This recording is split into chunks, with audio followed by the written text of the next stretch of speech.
بسم اللہ الرحمن الرحیم۔ محترم ناظرین، السلام علیکم۔ سنن ابن ماجہ میں رسول کریم صلی اللہ علیہ وآلہ وسلم کی حدیث ہے کہ حسد نیکیوں کو اس طرح کھا جاتا ہے جیسے آگ لکڑی کو کھا جاتی ہے۔ ایک حاسد انسان جب کسی دوسرے کے پاس کوئی نعمت دیکھتا ہے تو اس کی عین خواہش ہوتی ہے کہ وہ نعمت اس سے چھن جائے۔ ایک اچھی فکر والا انسان صرف اپنی ترقی کے بارے میں سوچتا ہے۔ چنانچہ اگر ایک انسان ہمیشہ اس فکر میں رہے کہ وہ ترقی کرے تو یہ نہ صرف مثبت سوچ ہے بلکہ اس میں کوئی عیب بھی نہیں ہے۔ لیکن اگر کوئی شخص سوچتا رہے کہ دوسرے کو نقصان پہنچ جائے تو وہ فکری لحاظ سے بیمار ہے۔ آپ نے دیکھا ہوگا کہ حاسد لوگ بعض اوقات اس مرحلے پر پہنچ جاتے ہیں کہ اگر دوسرے کو نقصان پہنچ سکتا ہو تو اس مقصد کی خاطر خود اس سے دگنا نقصان اٹھانے پر آمادہ ہو جاتے ہیں۔ اسی ضمن میں تاریخ کی کتابوں میں ایک بہت مشہور داستان ملتی ہے۔ کسی خلیفہ کے زمانے میں ایک دولت مند شخص نے ایک غلام خریدا۔ پہلے دن سے ہی اس نے غلام کے ساتھ غلاموں جیسا نہیں بلکہ برابری کا سلوک کیا۔ وہ اسے بہترین کھانا اور بہترین لباس دیتا، اس کے آرام کا بیٹوں کی طرح بلکہ بیٹوں سے بھی بڑھ کر خیال رکھتا اور اسے خرچ کرنے کے لیے روپیہ پیسہ بھی دیتا۔ وہ غلام دیکھتا تھا کہ اس کا آقا ہمیشہ پریشان سا رہتا ہے۔ آخرکار ایک دن اس نے غلام کو آزاد کرنے اور اسے بہت سی رقم دینے کا فیصلہ کر لیا۔ تب ایک رات وہ غلام کے پاس بیٹھ کر اپنا دکھڑا سنانے لگا۔ اے غلام، میں چاہتا ہوں کہ تجھے آزاد کر دوں اور بہت سی رقم بھی دے دوں، لیکن کیا تجھے معلوم ہے کہ میں تیرا اس قدر خیال کیوں رکھتا ہوں؟ صرف ایک مطالبے کو پورا کروانے کے لیے۔ اگر تو میرا یہ مطالبہ پورا کر دے تو جو کچھ میں نے تجھے دیا ہے وہ تیرے لیے حلال ہوگا، لیکن اگر تو نے یہ مطالبہ پورا نہ کیا تو میں تجھ سے ہرگز راضی نہ ہوں گا۔ ہاں، اگر تو مان گیا تو میں تجھے مزید مال و دولت بھی دوں گا۔ غلام نے کہا، آپ جو کچھ بھی کہیں میں اطاعت کروں گا۔ آپ میرے سرپرست ہیں اور آپ نے مجھے خوشگوار زندگی دی ہے۔ آقا نے کہا، نہیں، تو مجھ سے پکا وعدہ کر، ایسا نہ ہو کہ میں معاملہ تیرے سامنے رکھوں اور تو انکار کر دے۔ غلام نے کہا، نہیں، آپ جو جی میں آئے کہیں۔ جب آقا نے غلام سے وعدہ لے لیا تو کہا، میں چاہتا ہوں کہ تو ایک خاص موقع اور ایک خاص مقام پر جس کے متعلق میں تجھے بتاؤں گا میرا سر تن سے جدا کر دے۔ غلام نے کہا، یہ آپ کیا کہہ رہے ہیں؟ آقا نے کہا، میں نے تجھ سے وعدہ لے رکھا ہے اور میرا مطالبہ یہی ہے۔ چنانچہ ایک رات اس نے غلام کو آدھی رات کے وقت جگایا، ایک تیز چھری اس کے ہاتھ میں دی اور آہستہ آہستہ چلتا ہوا اپنے ہمسائے کے مکان کے پچھواڑے میں پہنچ گیا۔ وہاں پہنچ کر وہ لیٹ گیا اور غلام کو روپوں کی ایک تھیلی دیتے ہوئے کہا، اب تو میرا سر جسم سے جدا کر دے اور پھر جہاں جی چاہے بھاگ جا۔ غلام نے پوچھا، آپ ایسا کیوں چاہتے ہیں؟ اس شخص نے جواب دیا، اس لیے کہ اب میں مزید اس ہمسائے کو ترقی کرتا نہیں دیکھ سکتا۔ وہ ہر لحاظ سے مجھ پر برتری رکھتا ہے، بس اب میرے لیے زندہ رہنے کی بجائے مر جانا ہی بہتر ہے۔ ہم دونوں ایک دوسرے کے رقیب تھے، لیکن اس نے مجھ پر سبقت حاصل کر لی ہے اور اب میں گویا آگ میں جل رہا ہوں۔ میں چاہتا ہوں کہ میرے مرنے سے ایک قتل اس کے ذمے لگ جائے اور اس کے نتیجے میں وہ سلاخوں کے پیچھے پہنچ جائے اور مجھے صدا کا سکون مل جائے۔ میں جانتا ہوں کہ اگر میں یہاں مارا جاؤں گا تو سارا الزام میرے رقیب پر آئے گا اور وہ پکڑا جائے گا۔ بالآخر اسے پھانسی ہو جائے گی اور میرا مقصد پورا ہو جائے گا۔ غلام نے سوچا کہ یہ شخص احمق ہے تو میں یہ کام کیوں نہ کروں۔ اس نے اپنے آقا سے کہا، واقعی آپ قابل قتال ہیں۔ چنانچہ اس نے اس کا سر کاٹ ڈالا اور روپوں کی تھیلی لے کر یہ جا وہ جا۔ صبح یہ خبر ہر جگہ پھیل گئی۔ اس شخص کے رقیب کو گرفتار کر کے جیل بھیج دیا گیا۔ بعد میں کہا گیا کہ اگر یہ قاتل ہوتا تو اسے اپنے گھر کے پچھواڑے میں قتل نہ کرتا، لہذا ماجرا کوئی اور ہے۔ معاملہ پیچیدہ ہو گیا۔ غلام کو بھی اس کے ضمیر نے چین نہ لینے دیا۔ وہ قاضی کے سامنے پیش ہو گیا اور سچ بیان کر دیا تاکہ ضمیر کی قید سے رہا ہو جائے۔ اس نے کہا، جناب، بات یہ ہے کہ اس شخص کو میں نے قتل کیا ہے اور خود اس کے اصرار پر قتل کیا ہے۔ وہ حسد کی آگ میں ایسے جل رہا تھا کہ موت کو زندگی پر ترجیح دیتا تھا۔ جب حقیقت واضح ہو گئی تو غلام کو اور پہلے قیدی کو بھی رہا کر دیا گیا۔ ایک دفعہ کا ذکر ہے کہ ایک صحابی رسول انتہائی تنگ دستی کا شکار ہو گئے، یہاں تک کہ گھر میں فاقوں کی نوبت آ گئی۔ ایک روز ان کی بیوی نے ان سے کہا کہ آپ رسول اکرم صلی اللہ علیہ وآلہ وسلم کی خدمت اقدس میں جائیں، ممکن ہے کہ وہ ہماری کچھ مدد کر دیں۔ وہ صحابی رسول کریم کی خدمت میں پہنچے۔ دوسرے اصحاب بھی تشریف فرما تھے، چنانچہ انتظار کرنے لگے کہ لوگ چلے جائیں تو بات کریں۔ لیکن اس سے پہلے کہ اپنی حاجت بیان کرتے، رسول اکرم نے ایک جملہ کہا۔ آپ نے فرمایا، اگر کوئی شخص ہم سے کوئی چیز مانگے گا تو ہم اسے دیں گے، لیکن اگر وہ اپنے آپ کو ہم سے بے نیاز سمجھے تو خداوند تعالیٰ اسے واقعی بے نیاز کر دے گا۔ ان صحابی نے یہ جملہ سنا تو پھر کوئی بات نہ کی اور خالی ہاتھ گھر لوٹ آئے، تاہم تنگ دستی اپنی جگہ قائم رہی۔ چنانچہ بیوی کے کہنے پر وہ پھر ایک روز رسول اکرم کی خدمت میں پہنچے۔ رسول کریم نے اپنی گفتگو کے دوران پھر وہی جملہ دہرایا۔ وہ صحابی فرماتے ہیں کہ میں 3 مرتبہ حضور کی خدمت میں گیا اور ہر مرتبہ یہی جملہ سنا تو سوچا کہ یہ محض اتفاق نہیں کہ رسول اکرم یہ بات 3 مرتبہ میری موجودگی میں کہیں۔ ظاہر ہے کہ آپ یہ سمجھانا چاہتے ہیں کہ یہ طریقہ اختیار نہ کیا جائے۔ چنانچہ انہوں نے اپنے اندر اعتماد کی ایک نئی قوت محسوس کی اور سمجھ گئے کہ زندگی گزارنے کا ایک راستہ اور بھی ہے، اور جو راستہ میں نے اختیار کیا ہے یقیناً وہ صحیح نہیں۔ پھر انہوں نے دل ہی دل میں نئے جذبے کے ساتھ کام شروع کرنے کا عزم مصمم کیا۔ انہوں نے سوچا کہ اگرچہ میرے پاس کوئی چیز نہیں ہے، لیکن کیا میں لکڑیاں کاٹ کر بھی نہیں بیچ سکتا؟ لیکن آخر لکڑیاں کاٹ کر لانے کے لیے بھی گدھے یا اونٹ اور رسی اور کلہاڑی کی ضرورت ہوتی ہے۔ قصہ مختصر، انہوں نے ہمسایوں سے یہ چیزیں مستعار لیں اور لکڑیوں کا ایک گٹھا کاٹ کر جانور پر لادا اور لا کر بازار میں فروخت کر دیا۔ ان لکڑیوں کی جو قیمت ملی وہ انہوں نے اپنے گھر میں خرچ کی اور پہلی مرتبہ کام کی لذت محسوس کی۔ دوسرے روز بھی انہوں نے یہی کام کیا اور جو پیسے ملے ان میں سے کچھ خرچ کیے اور کچھ بچا کر رکھے۔ وہ چند روز تک یہ کام کرتے رہے، حتیٰ کہ انہوں نے خود اپنی رسی اور کلہاڑی خرید لی اور کچھ مدت گزرنے کے بعد ایک جانور بھی خرید لیا۔ رفتہ رفتہ اسی آمدنی میں ان کا گزارا ہونے لگا۔ کچھ دنوں بعد ایک مرتبہ پھر وہ رسول اکرم کی خدمت میں حاضر ہوئے۔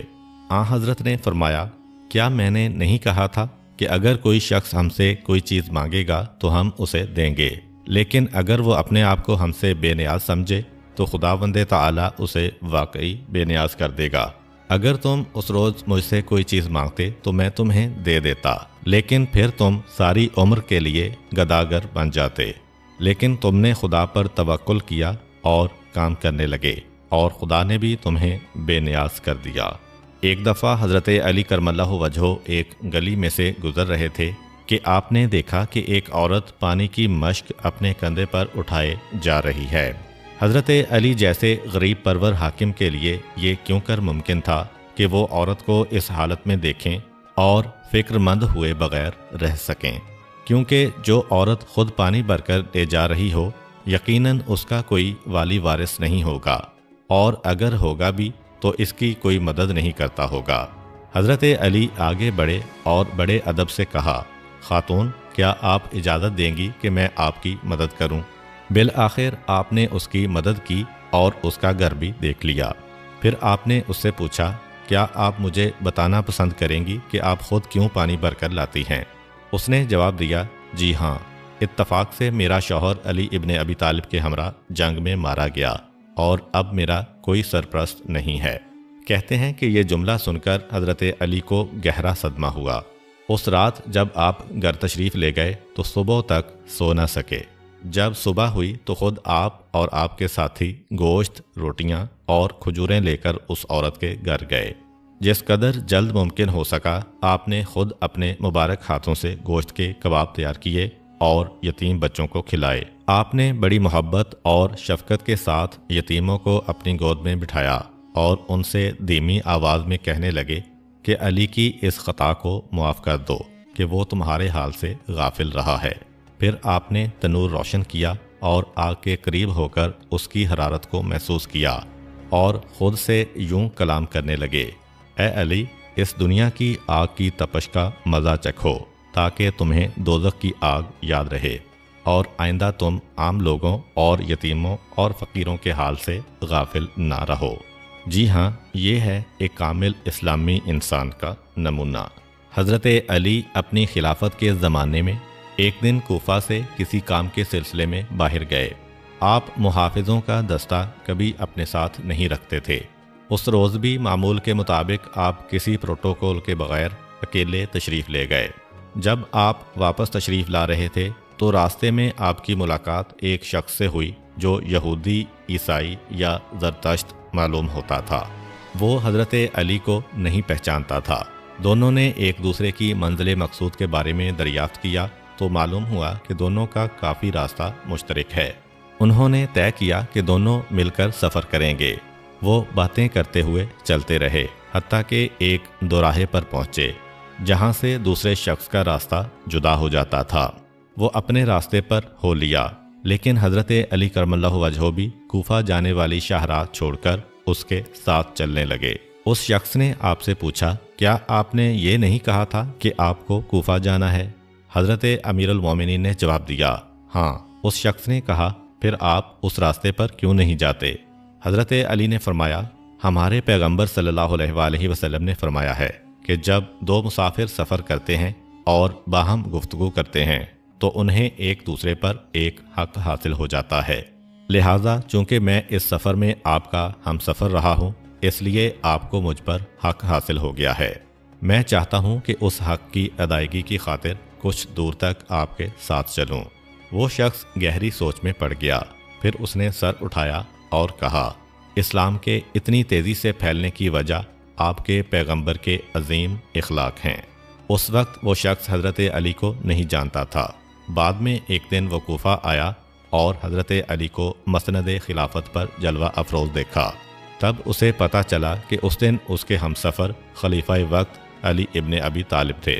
उसने फ़ौरन इस्लाम कबूल कर लिया और आपके असहाब में शामिल हो गया।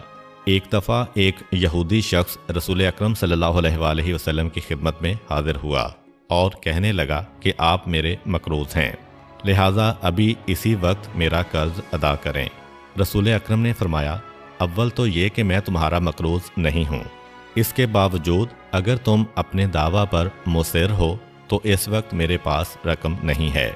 मुझे घर जाने दो ताकि तुम्हारे लिए रकम ले आऊँ। उस शख्स ने कहा, मैं आपको यहाँ से एक कदम भी हिलने नहीं दूंगा। रसूल अकरम ने उससे जितना नरम रवैया इख्तियार किया, उसने उतना ही ज़्यादा बरहमी का इजहार किया।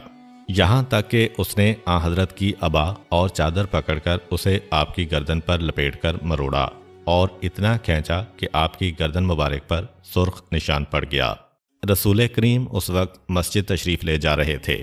जब मुसलमानों ने देखा कि आप तशरीफ़ नहीं लाए और नमाज का वक्त गुजरा जा रहा है तो वो परेशान होकर आपकी तलाश में निकल खड़े हुए। उन्होंने देखा कि एक यहूदी आपका रास्ता रोके खड़ा है। मुसलमानों ने चाहा कि उसे आपसे दूर ले जाकर ज़दोकोब करें, लेकिन आपने फरमाया, मैं खुद जानता हूँ कि अपने इस साथी के साथ क्या सलूक करूँ, तुम इसे कुछ न कहो। आप उस यहूदी के साथ इतनी खुश इखलाकी से पेश आए कि उसने वहीं खड़े खड़े कहा, अशहदु अल्ला इलाहा इल्लल्लाह व अशहदु अन्नका रसूलुल्लाह। देखिए कि सैयदुल मुरसलीन किस कदर एक यहूदी की गुस्ताखी को बर्दाश्त कर रहे थे। ऐसा तहम्मुल व बर्दाश्त एक आम आदमी के लिए मुमकिन नहीं है। आप यकीनन अल्लाह तबारक व तआला की जानिब से मबऊस फरमाए गए हैं। एक मरतबा हज़रत उमर रज़ियल्लाहु ताला अन्हो रसूल अकरम सल्लल्लाहु अलैहि वसल्लम की खिदमत में पहुँचे ताकि आपसे मुलाकात करें। वो कहते हैं कि वहाँ एक हबशी दरबान मौजूद था और आ हज़रत ने उसे हुक्म दे रखा था कि किसी को अंदर ना आने दे। मैं उस दरबान के पास गया और कहा कि रसूल अकरम से कहो कि उमर आए हैं। वो गया और फिर वापस आकर कहने लगा कि आ हज़रत ने कोई जवाब नहीं दिया।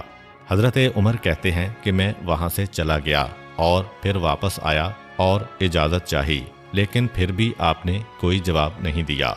मैं फिर चला गया और तीसरी मरतबा वापस आया। इस मर्तबा आपने मुझे अंदर आने की इजाज़त दे दी। मैं अंदर गया और देखा कि रसूल अकरम कमरे में खजूर के पत्तों की बनी हुई एक चटाई पर लेटे हुए हैं और इस चटाई की वजह से आपके बदन पर निशानात पड़ गए हैं। ये देखकर मुझे बहुत दुख हुआ और मैंने अर्ज़ किया कि आपकी हालत ऐसी क्यों है? कैसर व किसरा जैसे लोग तो नेमतों में गरक हों और आप जो अल्लाह के रसूल हैं ऐसे हालात में ज़िंदगी बसर करें। रसूल अकरम सल्लल्लाहु अलैहि वसल्लम को मेरी बात नागवार गुजरी। आप अपनी जगह से उठे और फरमाया, ये तुम कैसी गुफ्तगू कर रहे हो? क्या दुनिया तुम्हारी निगाह में जलवागर हो गई है? क्या तुम ये समझते हो कि इन आसाइशों का ना होना मेरे लिए महरूमी का सबब है और इन चीज़ों की मौजूदगी उनके लिए नेमत की दलील है?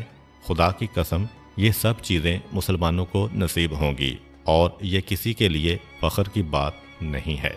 फ़तह मक्का के मौका पर जब रसूल अकरम सल्लल्लाहु अलैहि वसल्लम शहर मक्का में तशरीफ़ लाए तो कुरैश के आला ख़ानदानों की एक औरत को चोरी के इल्ज़ाम में हुज़ूर अकरम के सामने पेश किया गया। इस्लामी कानून के मुताबिक चोर का हाथ काट देना चाहिए। चूँकि ये औरत अशराफ कुरैश से ताल्लुक़ रखती थी, इसलिए सिफारिशें आना शुरू हो गईं। एक शख्स ने आकर कहा, या रसूल अल्लाह, ये औरत फ़लाँ शख्स की बेटी है, लिहाजा आप इसका जुर्म नज़रअंदाज कर दें, क्योंकि अगर इसका हाथ काटा गया तो एक मुअज़्ज़ज़ ख़ानदान की बड़ी बदनामी होगी। रसूल करीम ने फरमाया, ये नहीं हो सकता, मैं इस्लाम के कानून को मुअत्तल नहीं कर सकता। अगर इसका ताल्लुक़ ऊंचे घराने से ना होता तो तुम सब कहते कि जी हाँ, ये चोर है, इसे सज़ा मिलनी चाहिए। और अब जबकि ये एक ऊंचे घराने से ताल्लुक़ रखती है और इसका हाथ काटने से एक मुअज़्ज़ज़ ख़ानदान की आबरू ख़त्म होती है, तो तुम चाहते हो कि मैं इसे सज़ा ना दूँ। ये कतन मुमकिन नहीं। अल्लाह का कानून किसी भी सूरत में मुअत्तल नहीं किया जा सकता। इमाम जाफ़र सादिक अलैहिस्सलाम के ज़माने में 1 साल मदीने में कहत पड़ गया और हालात बेहद ख़राब हो गए। जैसा कि आप जानते हैं कि जब ऐसी सूरत हाल पेश आती है तो लोग परेशान हो जाते हैं और अशियाए खुर्दनोश ख़रीदने और ज़ख़ीरा करने लगते हैं, बल्कि एहतियातन ज़रूरत से कई गुना ज़्यादा अशिया ज़ख़ीरा कर लेते हैं। इमाम जाफ़र सादिक अलैहिस्सलाम ने अपने नेमत खाने के मुंतज़िम से दरियाफ़्त फरमाया कि क्या हमारे घर में खाने पीने की चीज़ों का ज़ख़ीरा मौजूद है? उसने जवाब दिया, जी हाँ, हमारे पास तकरीबन 1 साल के लिए ज़ख़ीरा है। शायद वो ये सोच रहा था कि इमाम ये हुक्म देना चाहते हैं कि चूँकि इस साल कहत पड़ा है, इसलिए कुछ और सामान ख़रीद कर ज़ख़ीरा कर लो। लेकिन उसकी तवक्को के बरखिलाफ़ हज़रत ने हुक्म दिया कि जितनी गंदम हमारे पास है वो बाज़ार में ले जाकर बेच डालो। उसने अर्ज़ किया, क्या आपको इल्म नहीं कि अगर हम ये गंदम बेच डालेंगे तो दोबारा ख़रीद नहीं सकेंगे? आपने पूछा, आम लोग क्या कर रहे हैं? उसने जवाब दिया, नानबाई जौ की या गंदम और जौ मिलाकर जो रोटी तैयार करते हैं उसे रोज़ाना ख़रीदते हैं। आपने फरमाया, गंदम बेच डालो और कल से हमारे लिए भी बाज़ार से रोटी ख़रीद कर लाया करो। और हालात भी ऐसे साजगार नहीं हैं कि हम कोई ऐसा कदम उठाएं जिसके नतीजे में लोग भी हमारी तरह गंदम की रोटी खाएं। लेकिन हम इतना तो कर सकते हैं कि अपने आप को उनकी सतह पर ले आएं और कम अज़ कम उनके साथ इतनी हमदर्दी करें कि हमारा हमसाया ये कहे कि अगर मैं जौ की रोटी खाता हूँ तो इमाम जाफ़र भी जौ की रोटी खाते हैं, हालांकि उनके माली हालात इस बात की इजाज़त देते हैं कि वो गंदम की रोटी खाएं। अपने भाइयों से इजहार हमदर्दी के लिए हमें ऐसी ही तर्ज ज़िंदगी मुंतखब करनी चाहिए। जंगे तबूक उस वक्त हुई थी जब मुसलमान इंतहाई कठिन हालात से गुजर रहे थे। उस वक्त मदीना में शदीद कहत पड़ा हुआ था। लोग इंतहाई तंग दस्ती में गुजर बसर कर रहे थे। खजूर की फसल पक चुकी थी और अहले मदीना कहत से छुटकारा पाने का इंतज़ार कर रहे थे। इन हालात में इस्लामी सल्तनत को शुमाल यानी रोम की जानिब से ख़तरा लाहक हो गया। रसूल अकरम सल्लल्लाहु अलैहि वसल्लम ने मसलहत इस चीज़ में देखी कि रोम की सरहद की तरफ लश्कर कशी की जाए। चुनांचे आपने आम लामबंदी का ऐलान कर दिया। मुनाफिकीन ने इस काम में रोड़े अटकाने की बहुत कोशिश की, लेकिन उन्हें कामयाबी ना हुई। इन हालात में भी हज़रत ने 30,000 अफराद का एक लश्कर तैयार कर लिया। लश्कर को शदीद मुश्किलात का सामना था। इस बिना पर इस लश्कर को जैशुल उसरा कहा जाता है। मुसलमानों के पास नाकाफ़ी सवारियाँ थीं।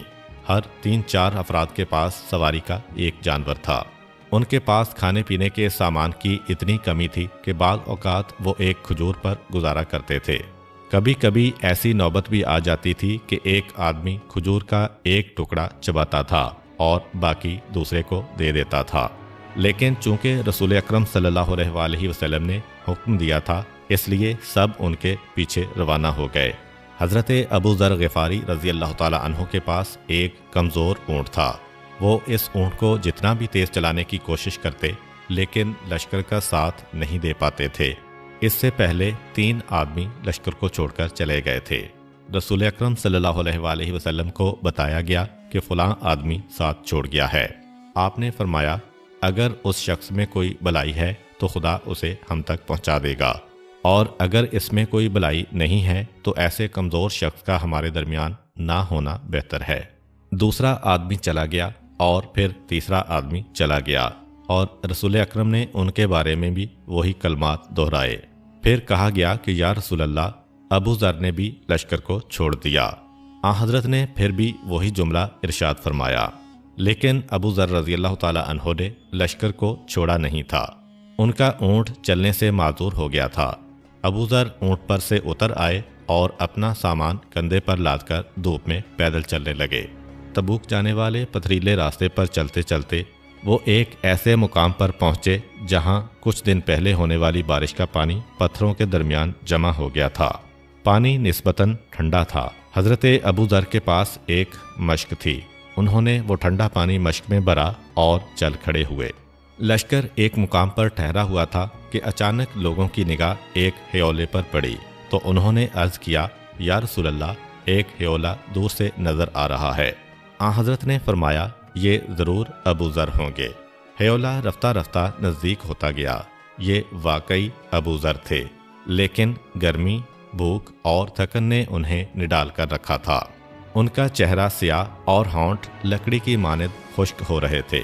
रसूल अकरम ने उनके चेहरे पर निगाह डाली और देखा कि प्यास उन्हें मारे जा रही है। चुनाचे आपने हुक्म दिया, इन्हें फ़ौरन पानी पिलाया जाए।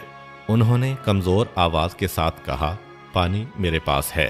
पूछा गया कि फिर आपने पानी क्यों नहीं पिया? उन्होंने जवाब दिया, पानी ठंडा था। पहले मैंने पीना चाहा, लेकिन फिर सोचा कि पहले मेरे हबीब अल्लाह के रसूल पी लें, फिर मैं पीऊँगा। उन 3 आदमियों की वापसी की दास्तान भी बड़ी अजीब है। मुसलमान बग़ैर लड़े वापस आ गए।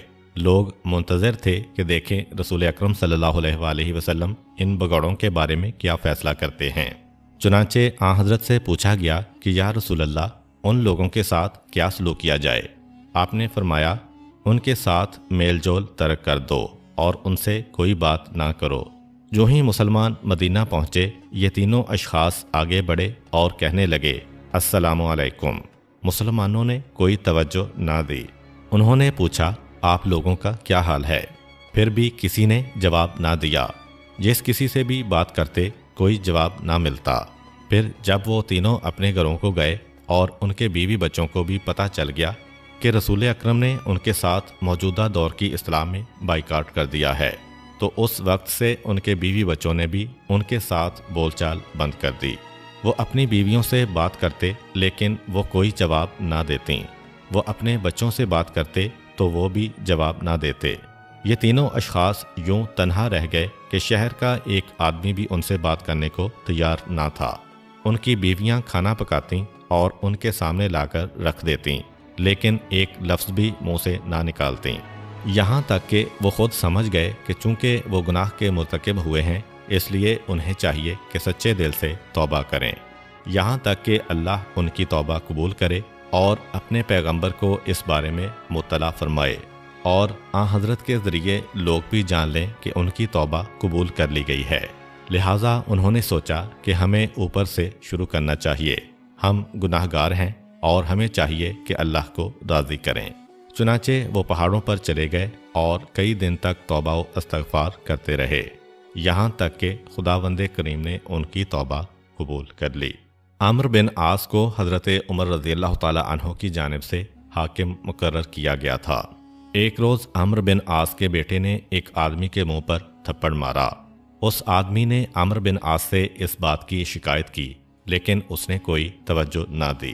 وہ غیور آدمی مدینہ پہنچ کر حضرت عمر رضی اللہ عنہ سے ملا اور سارا ماجرا ان کے گوش گزار کیا۔ حضرت عمر نے عمرو بن عاص اور اس کے بیٹے کو طلب کیا اور ان پر مقدمہ چلایا۔ اس مقدمے کے سلسلے میں حضرت عمر سے ایک تاریخی جملہ نقل ہوا ہے۔ عمرو بن عاص اور اس کے بیٹے کو مخاطب کرتے ہوئے انہوں نے کہا، تم نے کب سے لوگوں کو اپنا غلام بنا لیا ہے جبکہ ان کی ماؤں نے انہیں آزاد جنا ہے۔ پھر انہوں نے قصاص کا حکم صادر کیا۔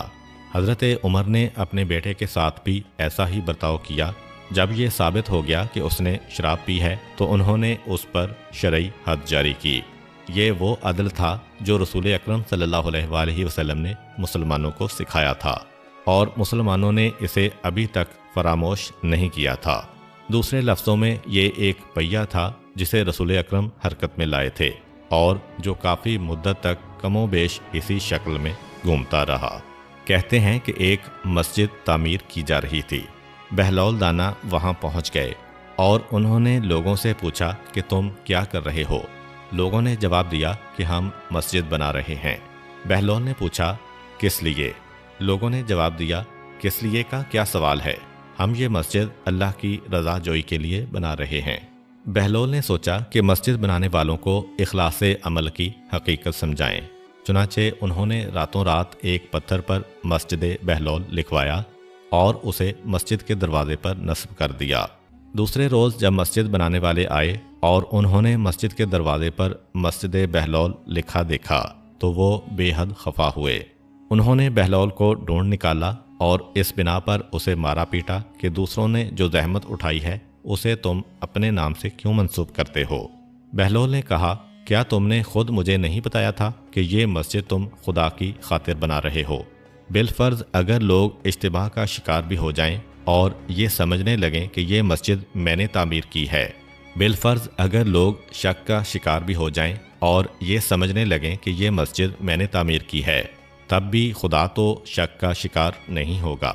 ممکن ہے کہ بہت سے بڑے بڑے کام جو ہماری نگاہ میں بڑے ہیں، خدا کی نگاہ میں ان کی کوئی وقت نہ ہو۔ شاید بہت سی عظیم عمارتوں، مثلاً عبادت گاہوں، زیارت گاہوں، ہسپتالوں، پلوں، سراؤں اور مدرسوں کی کیفیت ایسی ہی ہو۔ خداوند تعالی ہی بہتر جانتا ہے۔ اللہ تعالی ہم سب کو خلوص نیت کے ساتھ نیک اعمال بجا لانے کی توفیق عطا فرمائے۔ امید کرتا ہوں کہ آپ کو آج کی ویڈیو اچھی لگی ہوگی۔ اگر آپ کو ہماری ویڈیو اچھی لگی ہے تو ویڈیو کو لائک کریں اور مزید اس طرح کی ویڈیوز دیکھنے کے لیے ہمارا چینل سبسکرائب کر لیں۔ ملتے ہیں نیکسٹ ویڈیو میں، اجازت دیجیے، اللہ حافظ۔